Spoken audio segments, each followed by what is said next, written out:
I'm sure that together, if you added up the years, you get well over 100 years of experience here. And we're going to take this opportunity to ask them some questions and get their views, not so much questions, but just simply what they feel about cocking.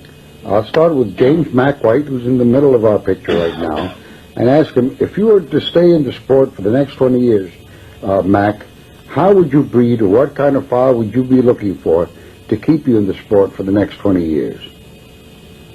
Well, probably the best way to answer that is right now I'm trying to develop a family of Madigan Clarets. And I have two families to work with, but basically they're the same family. And I like the Madigan Clarets because I think that they're the foundation of a lot of our brood yard families that we have now. And I don't think anyone ever came through that was a greater cocker than John Madigan. And a lot of people do call E.W. Law, Curtis Blackwell, Mr. Kelso, all of them based their bloodlines off of Mr. Madigan's. So that tells me that they were very sound fowl, and it would carry on into the future, and that's basically what I'm trying to do with them. Thank you, John. Thank you, Matt. Joe, what about you? What do you think the future holds, and how should we start preparing to deal with it in terms of fowl in our sport? Well, to begin with, the Humane Society has not given us a lot of problems over the years, and as far as I'm concerned, I am also trying to develop fowl, but I'm considering developing some fowl for the Postiza, for Puerto Rico, and places like that. And at this point, I have some of the brood stock that I like, and I'm going to continue with that. But basically, I'm a short heel man, and that's the kind of fowl I like. When I select for my brood yard, I want hard-hitting game fowl, and preferably that can cut. I want a very healthy family, a good, strong family that will do all the things I want them to do. Medium station is satisfactory to me, and I want the hens to be very alert, and the cock to be very alert. And if you're going to continue in the sport, if you want to continue with the sport, you better get better, because today everybody is getting better. Okay, thank you, Joe. Mr. Johnny Jumper, your opinion. What are you going to be doing to make sure you can stay in the sport another 15, 20 years? Well, I'm going to try to go forward and not backward, and that ain't easy. But I'm basically satisfied with the bloodlines I have, but you never want to be totally satisfied, because if you do, you're not going to be improving. Okay. So we always try to improve. Of course, in my breeding program, I have to think about myself, but I have to think about, I make a living raising roosters. And that's roosters for the Philippines and Mexico is my biggest market. So the Kelso type chickens has always been the best chickens for me, for that, because we have high station roosters that can fight and cut. And as far as selecting brood roosters, the first thing I want to do is look inside the rooster, see what kind of heart he has. Then next I want the cutting ability. Then of course we all like beauty, but that's what my plans are. Good selection and trying to improve what we have. That's about as good as I'm going to put it. Johnny, thank you so much. Matt, to go back to you now, what's more important, breeding or selection? Well, I think one kind of falls in line with the other one. Without selection, you can't really carry on good breeding practices. And I think that's maybe, in my opinion, why the South kind of maybe went ahead of the North in our breeding. It's not so much because we knew more, but it's because we were able to do more.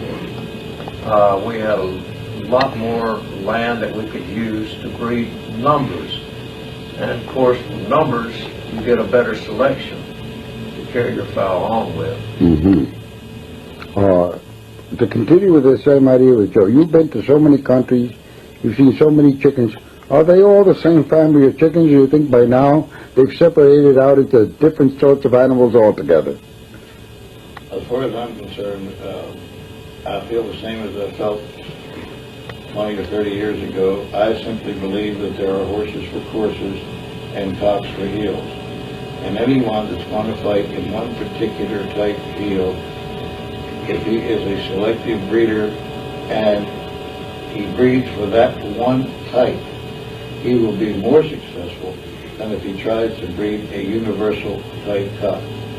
Explaining to you, a long-heeled cock has to have certain qualities. They are definitely different than a cock that would be fought in short heels, and quite a bit difference between that cock and a Spanish type fowl, which is going to fight in postizas. The styles cannot be mixed. It's impossible as far as I'm concerned.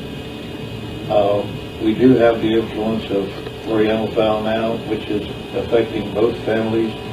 In some cases, it improves them. In some cases, it does not. But I still believe that if a man is going to fight in long heels, he should breed that type fowl and perfect that type fowl. If he's going to breed postiza fowl, he should breed that type fowl and perfect that type fowl. He's never going to be able to intermix those or use them in opposite heels. I see. Johnny, you mentioned the Philippines and you mentioned Mexico. You're talking short knife and long knife. Are they the same kinds of chickens, or do you breed separately for those two weapons? Some of them can fight in either one, but it's hard to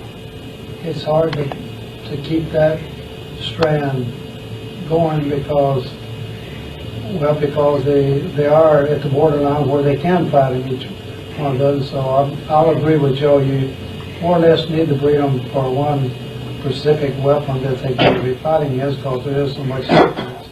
And definitely we send different roosters to the Philippines than we would send to Mexico, because it's a different style fight. Mm-hmm. What are the differences between the Mexican fowl and the Filipino fowl in terms of their qualities? What are the major differences? Well, we try to have the same quality for both places as far as the quality is concerned, but it does take more power and maybe more endurance to fight in the Mexican weapon it does the Filipino weapon, because as a whole the fights last longer and it's a longer fight, so you just have to have something that can go the distance more.